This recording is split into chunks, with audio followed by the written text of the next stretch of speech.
dia, nesse ano de 2024, estudando, meditando, rezando o livro de Ezequiel. Hoje temos a parte 2 do vídeo sobre a visão do rolo e a Santa Missa. No primeiro vídeo nós vimos o comportamento que nós fazemos na missa em relação ao que o próprio Deus manda em Ezequiel.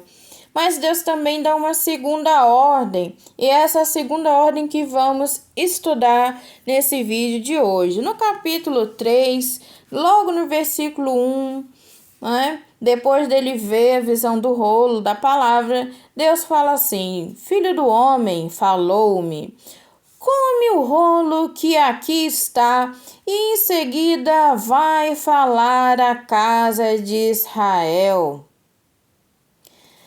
Abri a boca e ele me fez engolir. Filho do homem, falou-me, nutre teu corpo, enche o teu estômago com o rolo que te dou.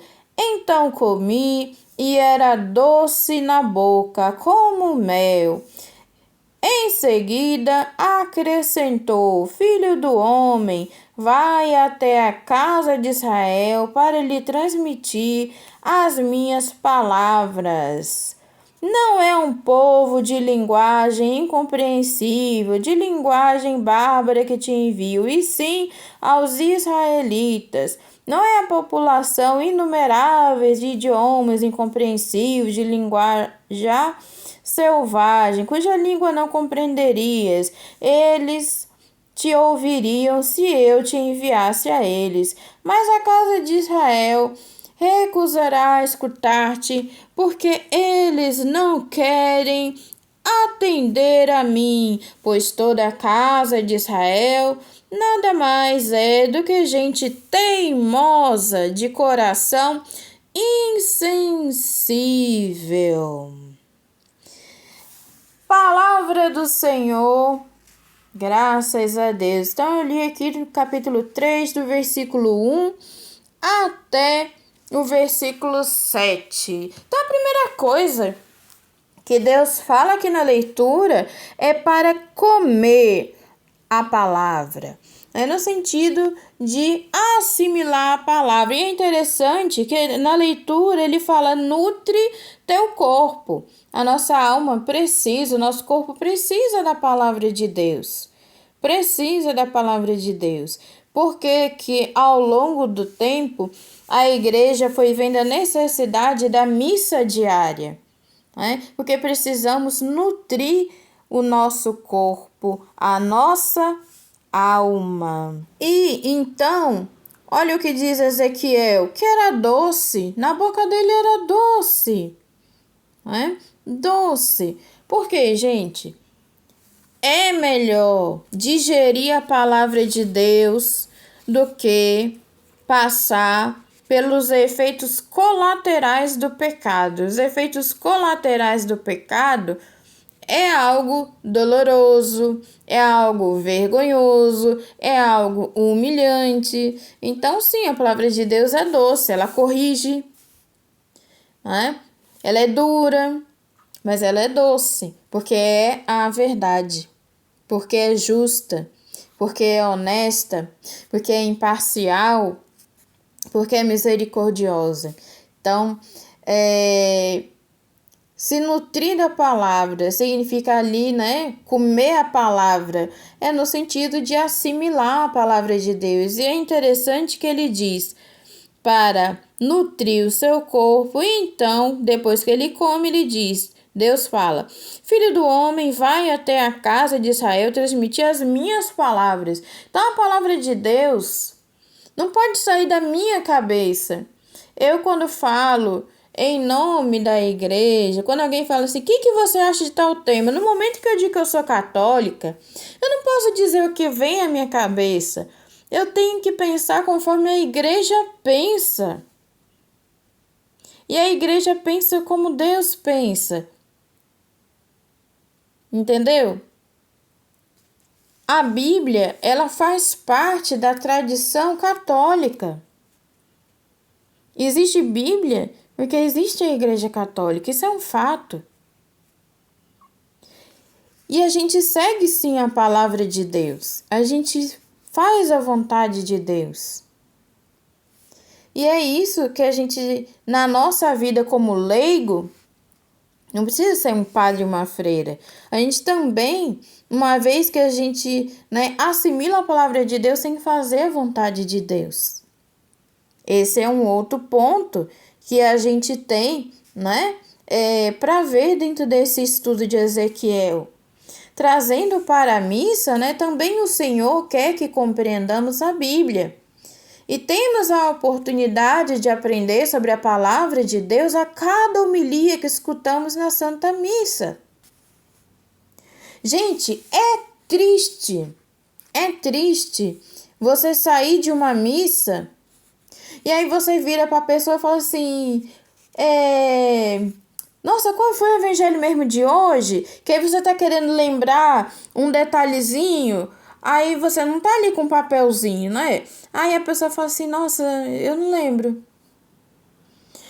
O salmo, você não lembra de nada da missa. O que foi hoje a liturgia? Porque a liturgia da palavra, todo dia tem uma palavra-chave. Eu aprendi muito isso servindo. Todo dia tem uma palavra-chave. Então, tem dias que a palavra-chave é o pão da vida, tem dias que a palavra-chave é arrependimento, hipocrisia, E a gente vai aprendendo isso quando a gente serve, quando a gente observa a missa, eu não posso ir à missa todo dia, durante a semana, mas tem, vários sacerdotes que põem na internet a homilia diária. Padre Alex Nogueira, Padre Paulo Ricardo, Padre Joãozinho, Padre Adriano Zandoná, os vários padres do Arautos do Evangelho, Padre Christian Shankar e vários outros sacerdotes, por exemplo, da Canção Nova, eu falei aqui do Padre Adriano Zandoná, Nós temos o Padre Marcelo Rossi, que sempre faz alguma meditação, ele está transmitindo missa, está transmitindo grupo de oração que medita também a palavra. Então, assim, aqui no canal, todo domingo, tem a meditação da palavra.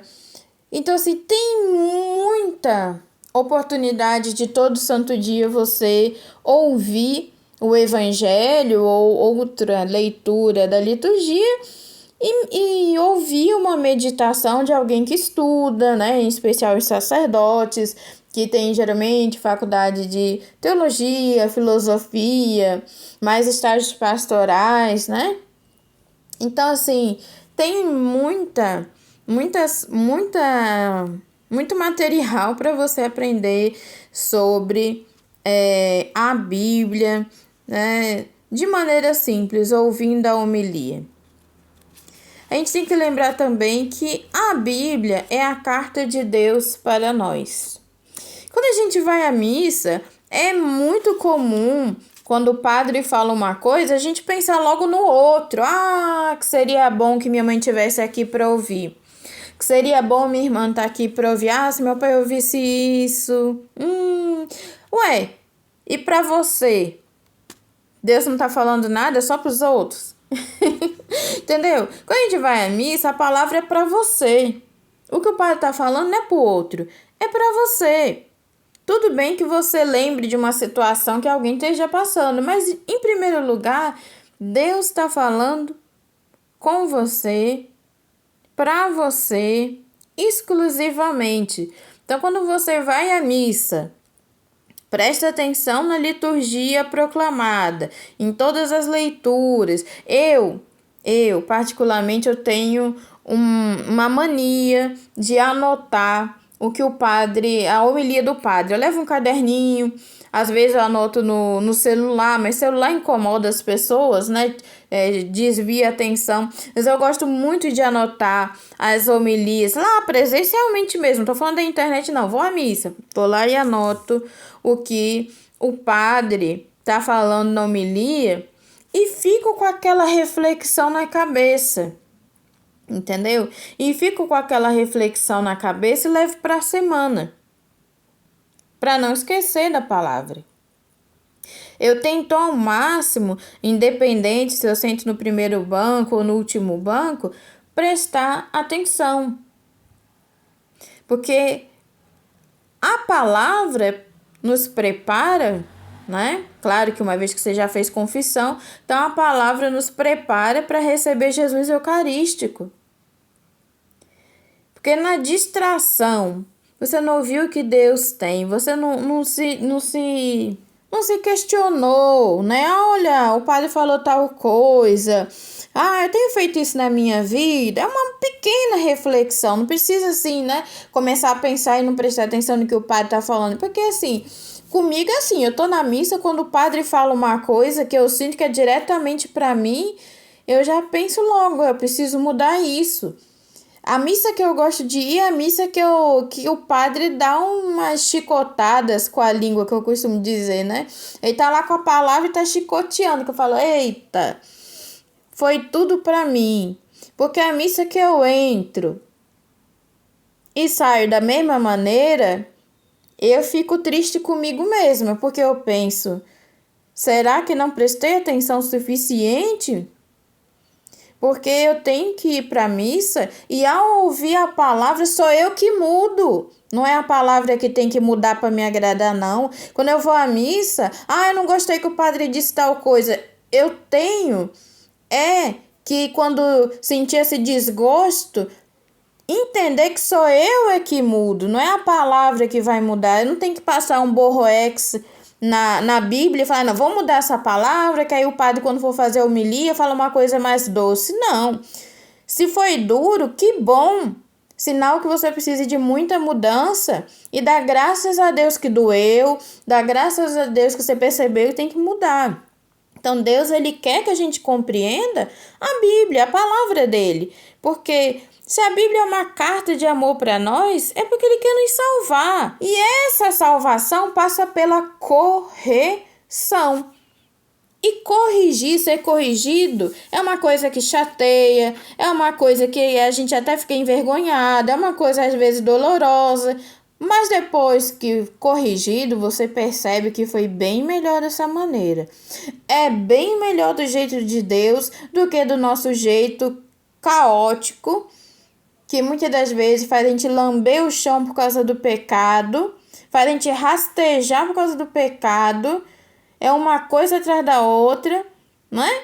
Então, assim, é melhor fazer do jeito de Deus, erguido, com a dignidade que Deus nos deu. E tudo isso que eu estou falando porque está na Bíblia. Deus nos deu dignidade e nos deu novamente a chance de um dia poder retornar para o céu.